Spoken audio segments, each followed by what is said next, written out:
What up, y'all? Okay, let me get this thing straight on me. Okay.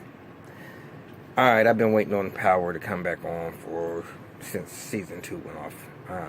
This is going to be my recap of Power season 3, episode 1. Call Me James. Now,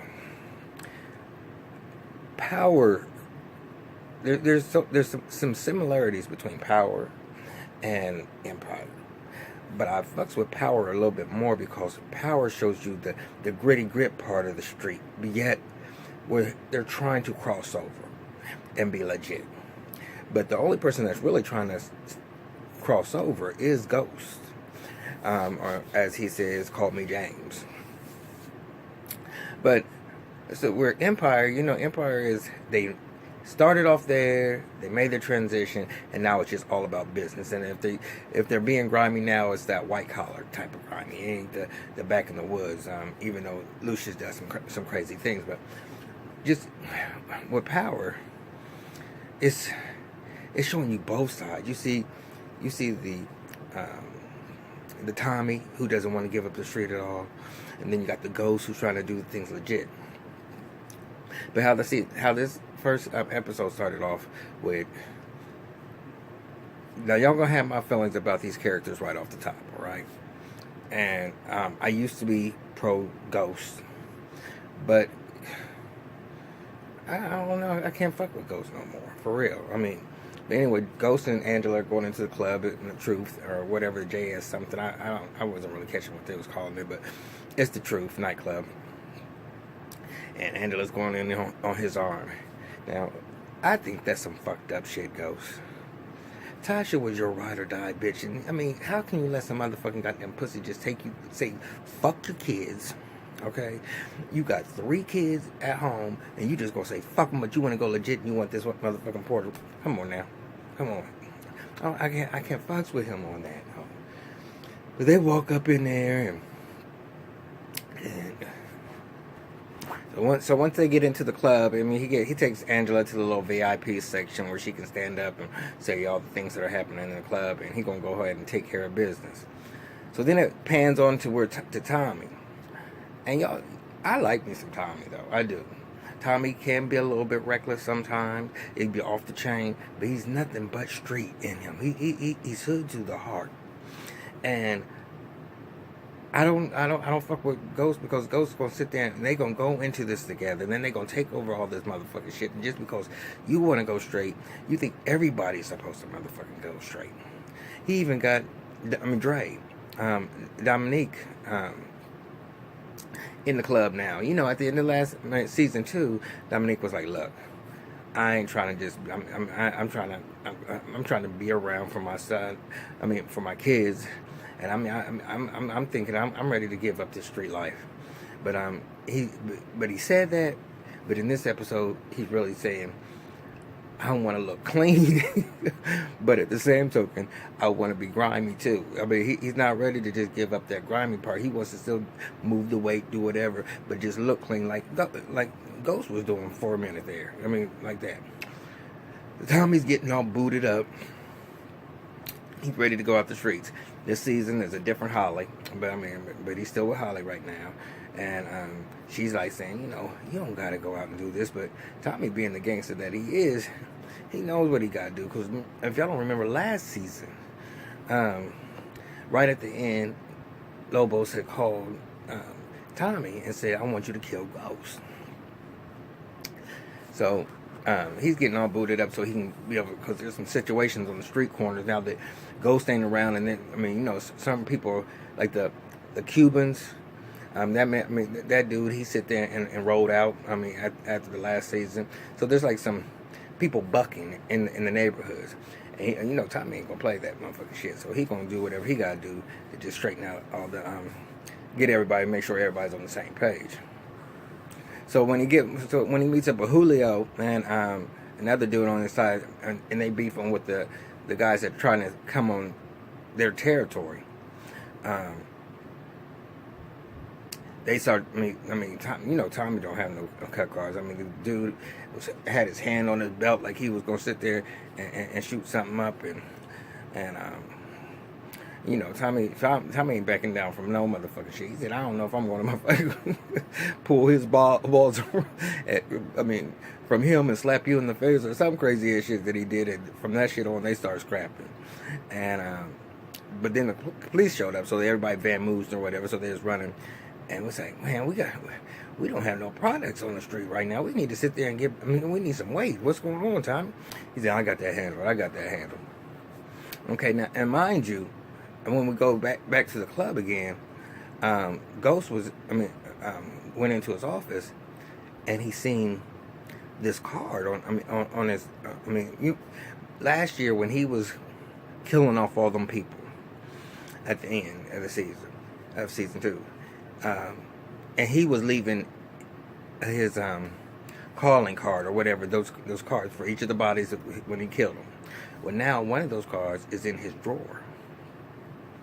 But Ghost got some cameras up in the joint, and he sees this girl, that was tipping into the room or whatever. She went over to the desk, and you could see her place the card on there. So of course, you know, he's a gangster anyway. You know what I'm saying, how he came up. So he got pictures of all his employees, the background, where they live at. All that type of stuff right in a little folder. And he found out which girl it was. And then he decided he's going to go to her apartment. And when he gets there, the guy was like, can I help you? Because she lives in a building where, they have a front desk security guard there. He said, well, I'm here to see Tatiana or something like that. I can't remember what her exact name was. But he said, well, so the guard or that front desk person called her, and she didn't answer the phone. And he said, well, I can leave a message for her if you want me to. That he came. So anyway, Ghost peeping when he was trying to call upstairs to the girl. Now that's some fake ass bullshit. Now that I think about it, who just posted somebody's schedules and when their lunch breaks are and stuff like like that? They don't do that type of shit for real. But anyway, he had a little pin jimmied in the door so he could get in there, get upstairs. Oh girl, somebody fucked her ass up because all you seen was blood in that room. In her apartment. And I don't think he went all the way in there. I can't even recall now, but I know. I know the girl's dead. Okay, so that was some motherfucking goddamn bullshit. But then we got Greg Knox. Y'all remember Greg? Greg was who. Angela's nothing but a serpent, and she's poison. Okay, there ain't nothing good about this bitch, and she want everybody to bend over backwards for her. But then this bitch want to be. I don't trust that bitch for nothing. I don't. But anyway, Greg Knox is the one that she was sitting there fucking at first. When first came on. Even last season, even season 1 and season 2, she was still dangling him a carrot in front of him because she knew he was falling in love with her. And then she gonna set him up like he was harassing her. She does some grimy ass, petty ass bullshit, y'all. And I don't like Angela for that. For real, she's got this motherfucking heart on. So he's sitting there still like, well, man. From season 1, and I ain't even think it was even part of season 2 too. That there was one dude that she works with that they used to butt heads all the time, and she felt like he went around her a couple of times by going to her boss or whatever. But she had a problem with him. But he's sitting there talking to Greg. He's like, man, he said, Greg, you gotta let this mess go. Because this ain't gonna make anything any better for you. Just spend your time on your little suspension, come back up in here, and then you can get reassigned to somewhere else because, you can't keep on going back and forth like this. So Greg was like, yeah, you're probably right. But he ain't gonna let go of it for real, because you could just tell he had that stalker wall. That's that wall that's like he's a stalker on all the different newspaper clippings and different things that happen all up on the wall. It was looking a little creepy now. He is. But so Angela gets called in to her. She wants to. Oh, Angela decides that she wants to get reassigned. She wants to do something else, and her boss sit there and say, "Nah, we're not gonna be able to do that right now because we need you on Lobos. Lobos is still alive." So she didn't know this at this point. So she's like, "Well, I want to be in the interview when y'all interview him because now he's conscious and he can at least be able to speak." Y'all know that crazy ass motherfucking Lobos. He got connections every motherfucking where. And I didn't even see this coming. Lobos is even getting special privileges from Angela's boss. And they're really keeping Angela a part of this because if any of this shit comes out, she's going to be the one that's going to crash and burn. Okay? She's going to be the one that's going to crash and burn. Now back to Ghost. So Ghost goes sees my bitch. I am a diehard. I love me some Tasha. Tasha has said what she wanted. She always wanted a motherfucking gangster. She didn't want no motherfucking nigga in a motherfucking suit doing legit shit. That's fine and good if you want to do it for cover, but I still want you to be that hard. And she's a diehard for that, for real. But he's gonna come and say, well, we need to talk about Angela and when she can meet the kids. She said, the kids? What about Sean? I mean, we don't even know what even happened to Sean. You ain't even acting like you ain't told me shit. So Ghost gonna break down and tell her that that Kanan actually killed Sean, and then he in turn killed Kanan and Lobos. Okay, so right now Tasha, he said you can even ask Tommy to verify it. So Tommy verified the fact that Sean did kill. Kanan did kill Sean, and when she did go, because she caught up with Tommy, because Tommy's been avoiding Tasha, and you know, I mean, and there has to be some real beef with Tommy because Tommy always, even during Ghost and Tasha's issues, he always still fuck with Tasha though, for real.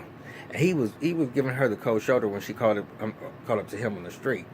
But her and now I'm going back and forth a little bit, but Tasha, Ghost, and the kids sat down, so they kind of explained that somebody in his old neighborhood had killed him, and they're not sure if it was just he was in the wrong place at the wrong time. They don't have all the details yet, but but just know, I mean, we got y'all's back.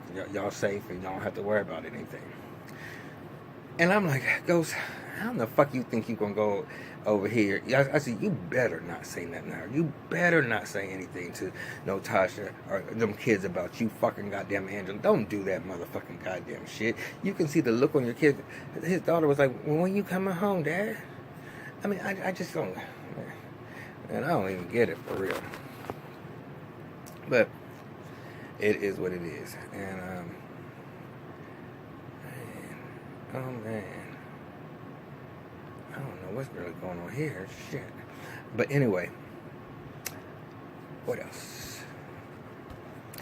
Tommy's okay. So Lobos meets with Angela and her boss, and I mean, I didn't really realize it until later on. Well, actually, no, I did realize it, that her boss was just as crooked as Lobos is, but Lobos is still making some deliveries to Tommy. So Tommy, being the boss that he is, two people that was bucking against him, they wrapped him up in bubble wrap and pushed one of them off the top of the building, and he just bounced in the motherfucking bubble wrap. Said, "See, I told you it wasn't killing." And then Tommy pulled out his gun, shot two times in the motherfucking chest, and I was like, "Damn, oh, they just did that." And then the other dude was like, I'll do whatever, and Tommy gonna take his mask off his face, and knowing that this guy is gonna be protected by, he gonna have a couple of broken bones, but he ain't gonna die because he's in that bubble wrap, and then gonna tell those motherfuckers that I'm running shit now. Ain't no more ghosts. I'm running shit now. I was like, oh, okay, I see where you going with this, Tommy. You sitting there bossing up, and you gonna let everybody know. I mean, you ain't even scared. But Julio runs to Ghost. I'm like, look, man, you brung me in. And you, I didn't want to be working the streets all the rest of my life. You brought me in this motherfucker shit. I didn't come and work for Tommy. He said, well, I can't help you out. But when it all comes down to it, y'all, I'm gonna say this.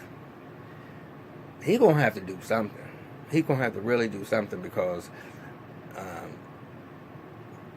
Lobos ain't playing around. Lobos ain't playing around at all. And Angela up in there with her same old shit, trying to get that little queen to run something on Knox again. I mean, just leave the fucking man alone. Why are you sitting there fucking with this man right now? You want somebody to feel sorry for you, bitch? I don't even have. I don't feel sorry for you at all. Period. I can't even get with you at all, Angela. I mean, I excuse my language. I know when I have no filter, and I don't mean to cuss as much as I do, but when I get vexed like this, these are the things that are going through my head, and I can't even. I mean, these motherfucking hoes on this show right now. I mean, only one I even fuck with, Holly. I don't know what happened to Holly. I mean, Tommy gets home, got a big old pizza. He go in there, Holly, where you at, baby? Where you at? And I just knew she was the one that was dead on the run, but their dog is dead. And what I think, and this is what I think, because Lobos had already gave him a threat, like, you need to make this happen. I'm going to send you some of my stuff. It's going to be the same pickup, but I need some cash. And you need to make sure that you get rid of Ghost. And so Tommy said, he said, I got that hand. I can do both at the same time. I got that. He said, okay, because if you don't, you and your little family, and right now, Ghost didn't sit there and go over there. So now, Ghost hearing Angela actually comes out and tells him he's still alive. And and the only person that knows that is just me and my boss and people in my office. So if you sit there and say anything, that's gonna be my job. I can go to jail for this. Jail. He said, no, I ain't gonna do nothing. And now who he calling? He calling Tommy. And I'm gonna make this real quick, y'all, because I didn't been rambling on all day today, and I am actually tired. I can't even remember everything, but I am gonna follow Power all the way through. Okay, so the 10 episodes, 12 episodes, whatever it's gonna be, I'm gonna follow it all the way through. So this is just gonna give y'all y'all's first little introduction. Not a whole bunch really happened right now, besides Tommy throwing the people off the building, but I'm just getting a feel of everything. Julio, I don't know much longer he's gonna be able to take Tommy's shit, because he really don't want to do things that are. Tommy is a loose cannon in a sort, and he kind of need that balance from Ghost to kind of pull him back a couple of times. Keep him where he got to be at. I still like his streetness, but he needs to be able to control that. But other than that, I'll talk to y'all later. Y'all have a good one. Night.